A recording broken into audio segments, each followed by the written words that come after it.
오늘 우리에게 주신 하나님 말씀은 갈라디아 5장 13절부터 16절까지 말씀입니다. 한 목소리로 봉독하겠습니다. 형제들아, 너희가 자유를 위하여 부르심을 입었으나 그러나 그 자유로 육체의 기회를 삼지 말고 오직 사랑으로 서로 종로로 타라. 온 율법은 내 이웃 사랑하기를 내 자신같이 하라 하신 한 말씀에서 이루어졌나니 만일 서로 물고 먹으면 피차 멸망할까 조심하라. 내가 이르노니 너희는 성령을 따라 행하라. 그리하면 육체의 욕심을 이루지 아니하리라. 아멘.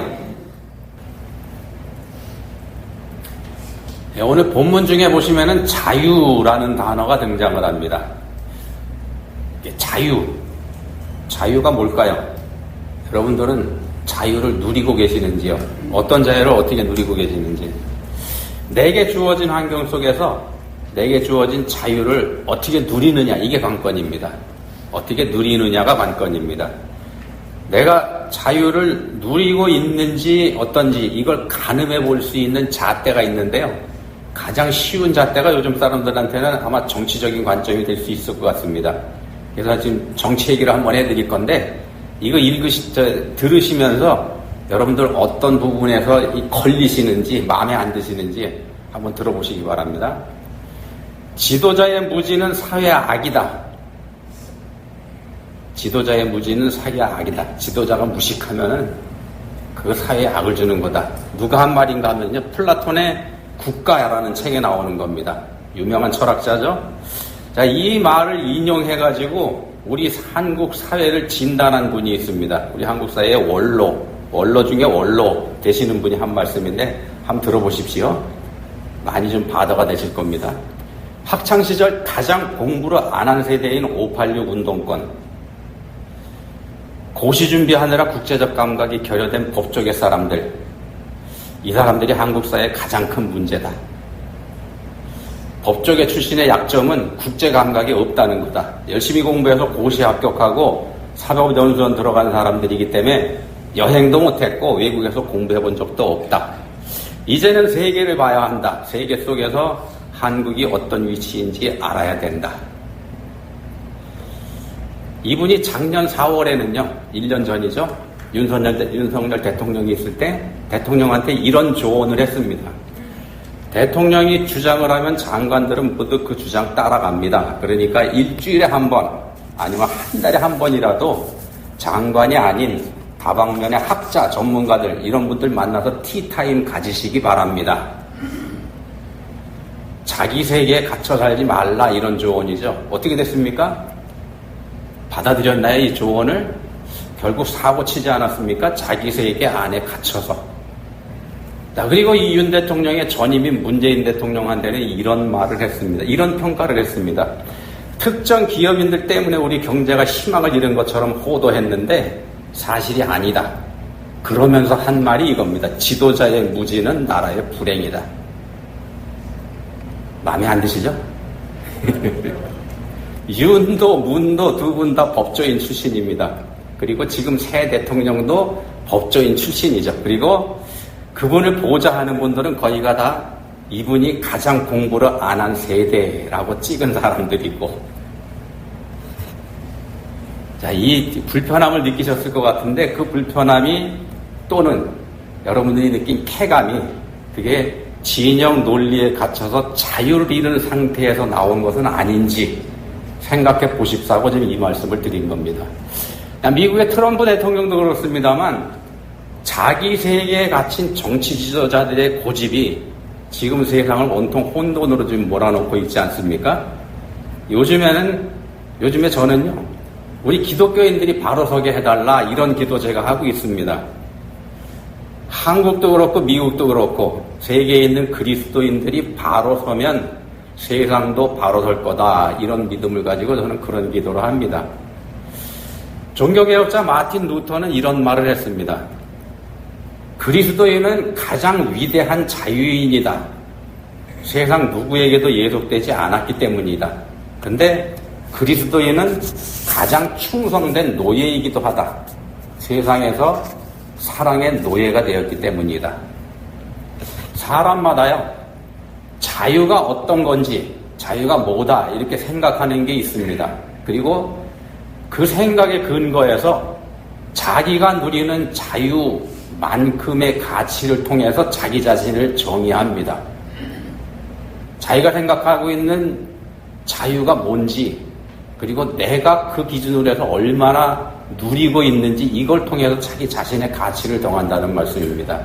그리스도인이 세상의 시대정신, 또 진영 논리, 여기에 갇혀버리게 되면은 자칫하면 자유를 잃은 세상 사람으로서 살 수도 있기 때문에 지금 이 말씀을 드리고 있습니다. 본문 15절에 보시면은요, 그런 위험성에 대해서 이런 경고를 합니다. 만일 서로 물고 먹으면 피차 멸망할까 조심하라. 서로 물고 먹으면, 서로 힘자랑하면, 이런 말로도 바꿔볼 수 있는 그런 표현입니다. 그렇게 하다 보면 피차 멸망한다.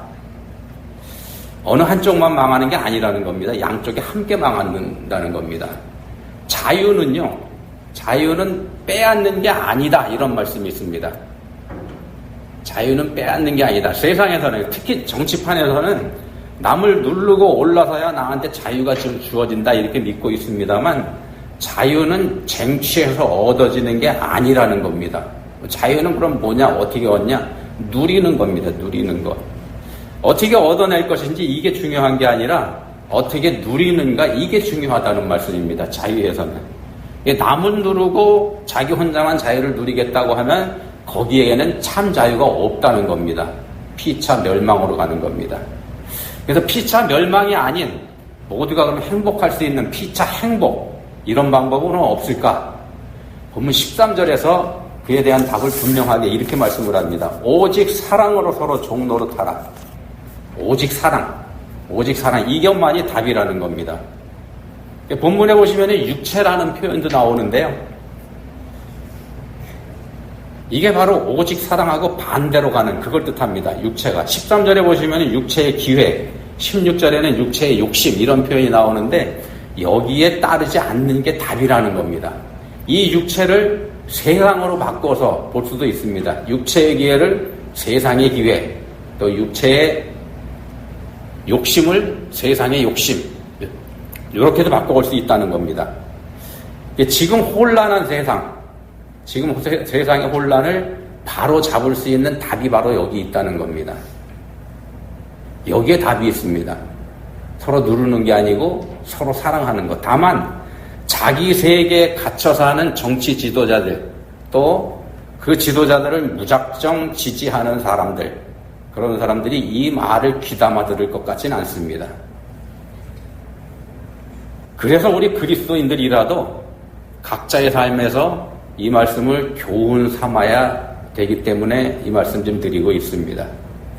13절에 보시면은요, 오직 사랑으로 서로 종노릇하라, 이렇게 말씀하고 있습니다만, 세상의 기회, 세상의 욕심을 추구하는 한 이 말씀은 얼토당토하는 말이 됩니다. 오직 사랑으로 서로 종노릇하라. 한번 생각을 해보십시오. 우크라이나하고 러시아가 어떻게 서로를 향해서 서로 종노릇을 할 수 있겠습니까? 이란과 이스라엘이 어떻게 서로에게 사랑으로 서로 종노릇 할 수 있겠습니까? 서로가 철천지 원수이기 때문에 상대방을 눌러버리는 거에 그치지 않고 그 존재 자체를 아예 없애버려야 된다. 이게 서로의 생각인데 말입니다. 근데 오늘 본문에서는 오직 사랑으로 서로 종노릇하라고 합니다. 예수님은 여기다가 또 이런 말씀을 보태시죠. 너희 원수를 사랑하면 너희를 박해하는 자를 위하여 기도하라. 가만히 보시면은요, 우리가 항상 듣는 말씀이긴 합니다만, 이게 사실은 우리 예수님이 말도 안 되는 말씀을 하신 겁니다. 세상하고는 전혀 맞지 않는 말. 서로 전쟁하고 있는 나라들한테요, 러시아하고 우크라이나한테 가가지고 서로 사랑하라, 적들이 잘 되도록 기도하라, 이렇게 한번 얘기해 보십시오. 맞아 죽지 않으면 다행이죠. 우리 예수님이 바로 그 말씀을 하신 겁니다. 이상한 분이죠, 우리 예수님이요. 이상한 분입니다.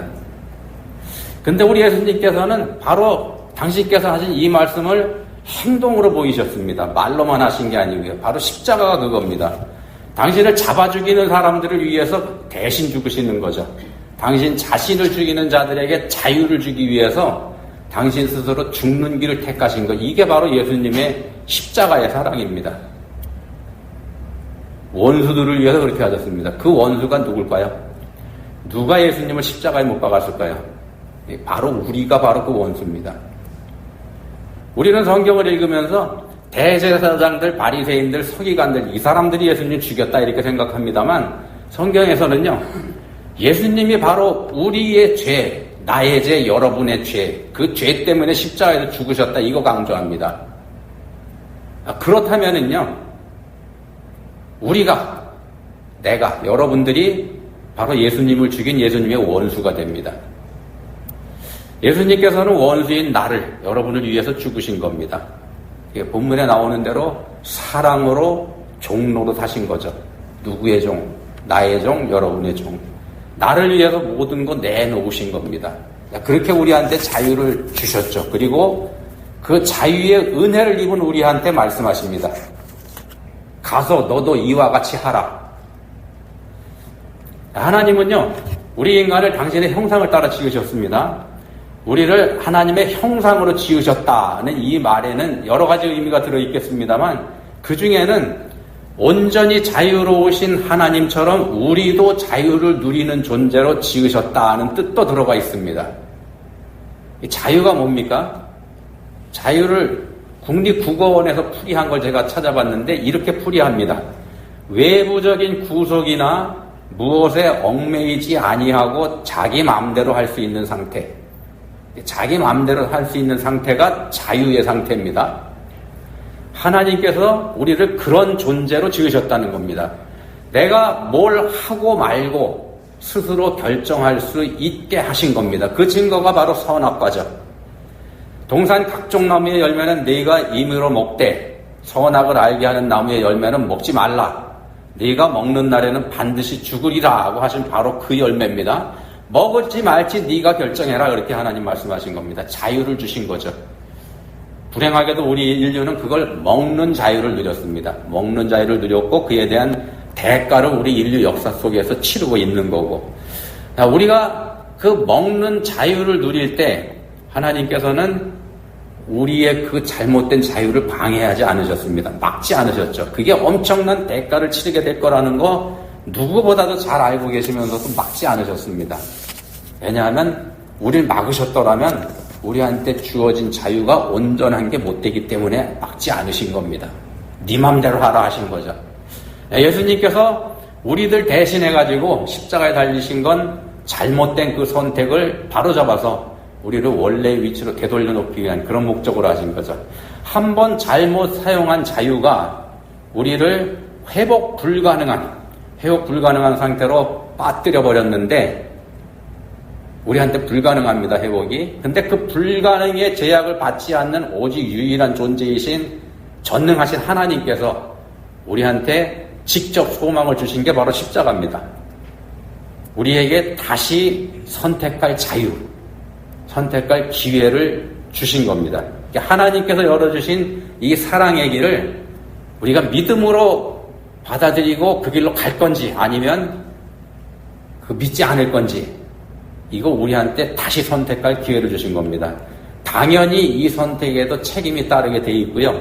그리고 이번 선택에는 또다시는 기회가 없는 그런 마지막 기회가 됩니다. 십자가의 사랑을 받아들인 우리 그리스도인들이 다시 누리게 되는 자유가 있는데 그 자유가 그럼 뭘까요? 예수님께서 우리한테 자유를 주기 위해서 십자가 줬다고 말씀드렸지 않습니까?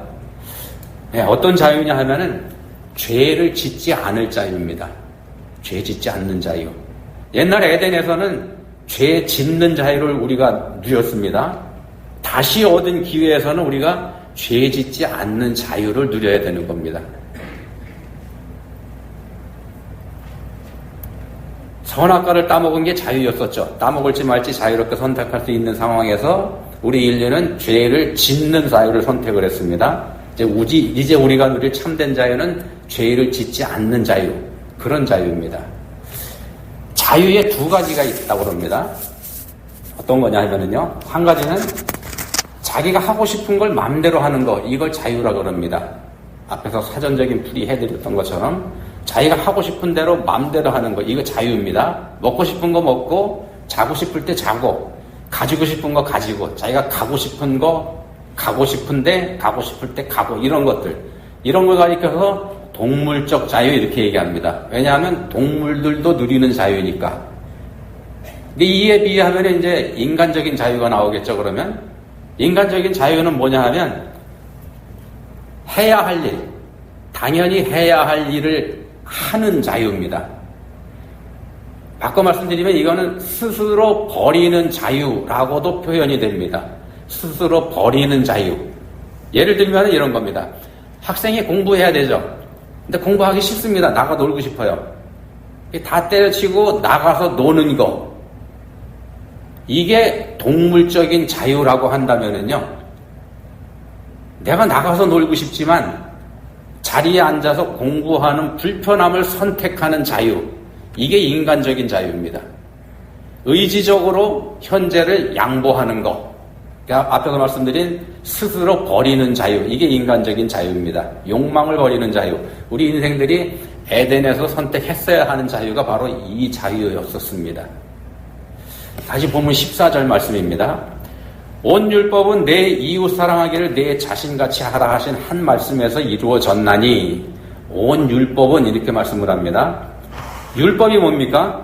하나님께서 당신의 백성으로 택하신 이스라엘 사람들, 그러니까 하나님 백성들에게 지키라고 주신 법이 율법이죠.